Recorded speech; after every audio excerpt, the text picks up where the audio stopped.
பார்த்தீங்களா சாய்பாபா. ஓம் சாயி ஸ்ரீ சாயி ஜெய ஜெய சாயி, ஓம் சாயி ஸ்ரீ சாயி ஜெய ஜெய சாயி, ஓம் சாயி ஸ்ரீ சாயி ஜெய ஜெய சாயி, ஓம் சாயி ஸ்ரீ சாயி ஜெய ஜெய சாயி. ஓம் சாய்ராம், ஸ்ரீ சாய்ராம், ஜெய் ஜெய் சாய்ராம்.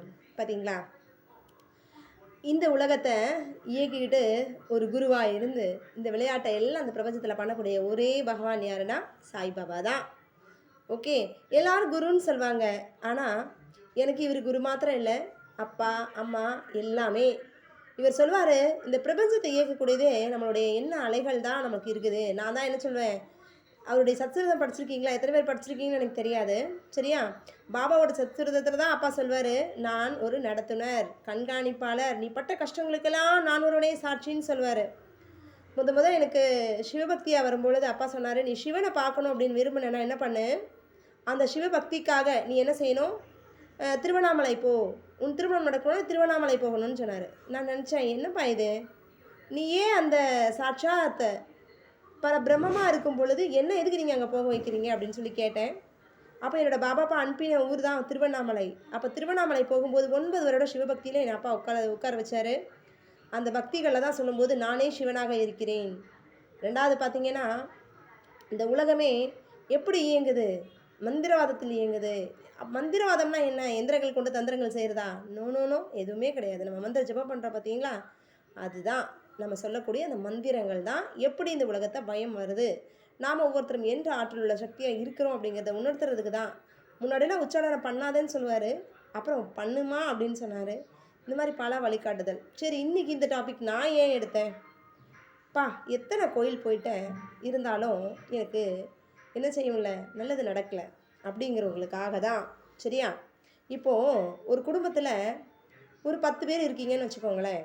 தாய் தகப்பன், அப்புறம் மாமனார் மாமியார், மீதி பார்த்திங்கன்னா 6 பேர் குழந்தைகள் இருக்கீங்க. ஓகே, ஸோ இவங்களோட எண்ண அலைகள்லாம் ஒன்று போல் இருக்கா?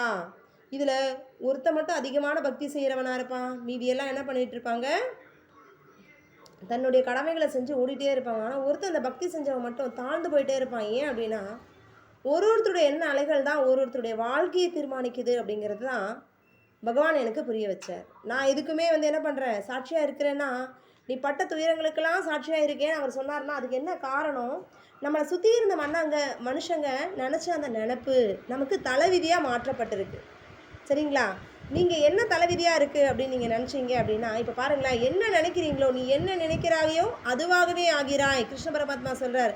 அப்போ நீங்கள் நல்லதாக நினச்சா உங்களுக்கு நல்லதானே நடக்கும், சரியா? ஆனாலும் தீயது ஏன் நடக்குது, நம்மளை பற்றி ஒருத்தர் சபிக்கிறான் பாருங்கள், திட்டுறான் பாருங்கள், அந்த எதிர்மறை எண்ணங்கள் நேர்மறை எண்ணங்களை விட அதீத தாக்குதலை கொடுக்கறதுனால ஒருத்தருடைய வாழ்க்கை எவ்வளோ பாதிப்படையுது. என்னோட நல்ல நண்பருங்க, சரிங்களா? எல்லாருக்கும் நல்லது நினைக்கக்கூடிய நல்ல நண்பர். ஆனால் நான் நினைப்பேன், என்னோடய நண்பருக்கு ஏன் இவ்வளோ கஷ்டம் வந்துச்சு அப்படின்னு சொல்லி நினச்சேன். அவரை பார்த்தவன தோற்றத்தில் எல்லாரும் எதிர்மறையாக நினச்சாங்க, சரியா? அப்போ தான் எனக்கு தோணுச்சு, ஒரு மனுஷனுடைய வாழ்க்கைக்கு எதிர்மறை எண்ணங்கள் எவ்வளோ தூரம் வாழ்க்கையை பாதிப்படைய செய்யுது. நினச்சிப்பாமே நான் கடவுளுக்கும் இந்த பிரபஞ்ச சக்திக்கும் நன்றி சொல்கிறேன். இந்த வீடியோ போடுறதுக்கு முன்னாடி நான் இது கேட்குறேன், இந்த வீடியோ நான் போடலாமா, நான் என்ன வீடியோ போடுறதுன்னு கேட்குறேன். அப்போ சுவாமி என்ன பண்ணுறாரு, நான் கேட்குறேன், எனக்கு நான் நினச்சிட்ருக்கிற ஒரு விஷயம் நடக்குமா நடக்காதா? அப்போ அவர் சொல்கிறாரு, இந்த பிரபஞ்சத்துக்கு அந்த ஆற்றல் உள்ள சக்தி உண்டு, அந்த ஆற்றல் உண்டு. நீ யாரை கொண்டு உனக்கு நெருக்கமாக வேண்டும் என்று நினைக்கிறாயோ அது உனக்கு கையிலேயே கிடைக்கும். அப்போ நினைக்கிறேன், எப்படி எனக்கு நெருக்கமாக கிடைக்கும், நிஜமாகவே கிடைக்குமா, அது வருமா அப்படின்னு கேட்குறேன். ஆனால் அருகிலேயே வரும்னு சொல்கிறாரு. எப்படி வரும்? அப்போது அன்றைக்கி ஈவினிங்கே நான் யார்கிட்ட பேச நினைக்கிறேனோ, என்னோடய பிரச்சனைக்குரிய தீர்வு யாரிடத்துலேருந்து வரும்னு நினைக்கிறேனோ அவங்களும் அந்த பிரபஞ்சம் கொண்டு சேர்க்குது. இதை தான் நான் கேட்பேன். மனசு நம்ம எது நினைக்கிறோமோ அது நமக்கு என்ன தேடும், நம்மளை தேடியே வரும், சரிங்களா? நம்ம எண்ணங்களுக்கு தான் அவ்வளோ நம்பிக்கை நம்ம வச்சுருக்கணும். இப்போ பாருங்கள், நம்பிக்கைன்னு சொன்னோடனே இது எத்தனை நாள் நடக்கும், எவ்வளோ நாள் இது முடியும், சரி எத்தனை மணி நேரத்தில் வரும், கண்டிப்பாக நடந்துருமா, நான் நம்பலாமா இப்படின்னு கேள்வியே கேட்கக்கூடாதுங்க. இதுக்கு பேர் தான் சந்தேகம். இப்போ சந்தேகத்தினால பிரிஞ்சு போன தம்பதிகள் எத்தனை பேர், சந்தேகத்தினால நட்பில் பிரிஞ்சு போன நட்பு உறவுகள் எத்தனை, சரிங்களா? உறவுகள் பலப்படணும்னா அந்த உறவுகள் ஒவ்வொருத்தர் மேலேயும் நம்ம வைக்கிற அதீத நம்பிக்கை பாசம் எங்கே இருக்குதோ அந்த இடத்துல சந்தேகமே இருக்கக்கூடாதுங்க. அந்த சந்தேகங்கிற அந்த சாத்தான் நமக்குள்ளே புகுந்ததுன்னா என்ன ஆகும்? வாழ்க்கையவே அழைச்சிடும். சரிங்களா? இன்னொன்று வந்து பார்த்தீங்க அப்படின்னா, இப்போ நல்லா ஒவ்வொருத்தரும் ஒரு விஷயம் நம்ம வந்து கடவுள்கிட்ட டெய்லி சாமி கும்பிட்றோம். சுவாமி சொல்லுவார் என்கிட்ட, உனக்கு என்ன வேணும் என்கிட்ட கேட்டியாம்மா? நான் சொல்வேன், எனக்கு எல்லாமே கொடுக்கறதுக்கு நீ இருக்கியாப்பா, நான் எதுக்கு என்ன கேட்கணும்? என் மனதின் தேவை அறிந்து எல்லாத்தையும் நீ கேளுன்னு. ஆனால் பைபிள் வெர்ஷன் என்ன சொல்லுதுன்னா, உனக்கு கடவுள்கிட்ட ஏதாவது கேட்கணும்னு விருப்பம் இருந்தால் முதல்ல உன் வாயை திறந்து எனக்கு இது வேணும் அப்பான்னு உரிமையோடு கேளு, அப்போ தான் உனக்கு நான் கொடுப்பேன் அப்படிங்குது. சரிங்களா? அதனால் நீங்கள் என்ன பண்ணணும்? தெளிவாக கேளுங்க. எனக்கு இது வேணும், இது நடந்தாகணும். சரியா? நமக்கு ஒரு சிக்குண்ட பிள்ளையாக இல்லாமல் நான் சுதந்திரமாக தாங்க இருக்கிறேன். சரியா? மனசை நல்லா அதை அமைதியாக வச்சுக்கோங்க. அமைதியாக வச்சுட்டு என்ன பண்ணுங்கள், எனக்கு வந்து இந்த பிரபஞ்சத்தில் உண்மையான ஒரு விஷயம் எனக்கு கண்டிப்பாக நடந்தே ஆகணுங்க. உங்களை நம்பியே வாழ்ந்தேன்னா சுவாமிகிட்ட கேட்பேன், அப்பா எனக்கு ஒரு ஆற்றல் உள்ள ஒரு ஆற்றல் உள்ள நல்ல மகத்துவம் உள்ள ஒரு நல்ல ஒரு வாழ்க்கை வேணும். அப்போ எப்படி இந்த உலகத்தில் எல்லாருமே பொய்யா இருக்கிறாங்களே, அந்த உண்மையான மனிதர்களை கண்டுபிடிப்பது கிடைக்குமா அப்படின்னு பார்த்தேன். நிஜமாவே என்னோட அந்த கடந்த வருடங்களில் நான் பட்ட துயரங்களுக்கும் இப்போ எனக்கு கிடைக்கிற தீர்வுகளுக்கும் நிறைய வித்தியாசம் இருக்குது. நான் எப்படிப்பட்டு ஒரு அணுகுமுறையில் காத்திருந்தேனோ அணுகுமுறைக்கு ஏற்ற மாதிரி எனக்கு கடவுள் வந்து ஆசீர்வாதத்தை கொடுத்தார். சரிங்களா? சரி, நான் இன்றைக்கி என்ன பண்ணுறேன், டெய்லி பாருங்கள், உங்களை சுற்றி பஸ்ஸில் ட்ராவல் பண்ணுறோம், ஆட்டோவில் போகிறோம், ட்ரெயினில் போகிறோம், எல்லா இடங்களையும் நம்ம ஓடிக்கிட்டே இருக்கிறோம். ஒரு நாளைக்கு காலையிலேருந்து இரவு தூங்குவதற்கு முன்னாடி வர எத்தனை பேரை சந்திக்கிறோம், எத்தனை பேர்கிட்ட நம்ம பேசுகிறோம், எல்லாருக்கூடையும் உறவுகள் இருக்குதாங்க. சிந்திச்சு பாருங்கள். சரியா? நம்மளோட வாழ்க்கை ரயில் பயணங்கள் மாதிரிங்க. பேருந்தில் பயணம் செய்யும் பொழுது இப்போ இப்படி பேருந்து வந்தவொடனே எல்லாரும் ஒரு ஸ்டாப் இறங்குவாங்களோ அதே மாதிரி நம்மளோட வாழ்க்கைக்கு தேவையான ஒவ்வொரு காலகட்டத்திலையும் யார் யார் நம்ம கூட இருக்கணுமோ, யார் யார் நம்ம கூட இருக்கக்கூடாதோ எல்லாத்தையும் கடவுள் என்ன கொண்டு வராரு, கொண்டு வந்தும் சேர்க்குறாரு, வேண்டான்னு விளக்குதலும் செய்கிறாரு. சரியா?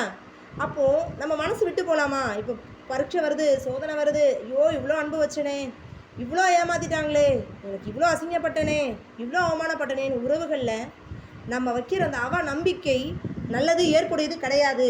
சரிங்களா? அது மாத்திரம் இல்லாமல் இன்றைக்கி பாருங்களேன், பல பேர் வந்து இந்த பணம் காசுலாம் அதை 999 8888 6666 777 இந்த மாதிரி எண்கள்லாம் பார்த்தோன்னே பண குறியீடு இதெல்லாம் பணத்தை இருக்கக்கூடியது நம்மளாம் பார்ப்போம். உண்மையே பணத்தை இருக்கக்கூடியதா? பாபா சொல்வார், இன்றைக்கி எல்லாருமே பணம்னு ஓடுறாங்கம்மா. அப்போ நான் கேட்பேன், என்னடா பணம்னு உலகம் முழுக்க ஓடுதா? எப்படி பணம்னு ஓடுதுன்னு பார்த்தேன்.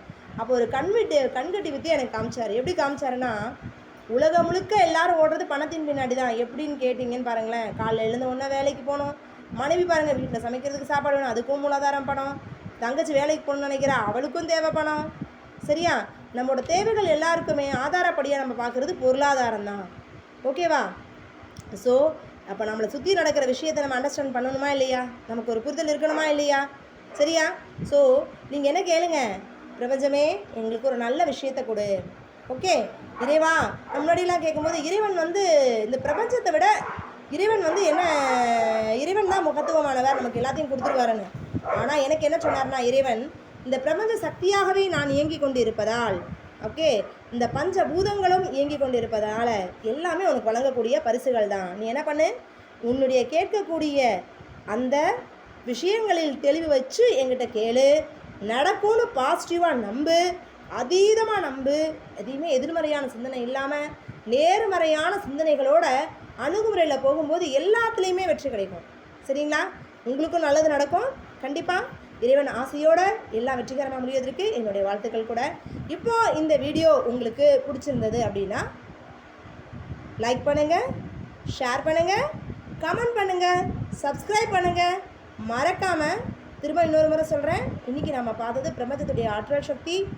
நேர்மறை எண்ணங்கள் நம்மக்கிட்ட இருக்கணும். எதிர்மறை எண்ணங்களுடைய தாக்குதல் நம்ம இன்றைக்கி அனுபவிக்கிற அத்தனை துன்பத்துக்கு காரணம் எதிர்மறை எண்ணங்கள் உள்ள மனிதர்களை சந்திக்கும் போது அவங்க கொடுக்குற அந்த வார்த்தைகளே உலகத்தில் என்ன செய்யுது, வைப்ரேஷனாக அப்படியே நம்மளை சுற்றி வருதுங்க. அது நம்மளோட வாழ்க்கையை பாதிப்படைய செய்யுது. ஓகே, நேர்மையான ஒரு மனுஷன் எப்போ விழுந்து போகிறானோ அதை காப்பாற்றுறதுக்கு எதிர்மறை சிந்தனை உள்ள ஒரு மனுஷனை சந்தித்து அவன் மூலம் அவன் கெட்டவனாக இருந்தாலும் நமக்கு உதவி செய்ய ஆரம்பித்தாலும் கூட அவன் மூலம் கூட உங்களுக்கு நல்லது நடக்கும். ஓகேவா? அதனால் அனைவரையும் மனதால் ஆசீர்வதிங்க. நல்லதே நடக்கட்டும். நன்றி.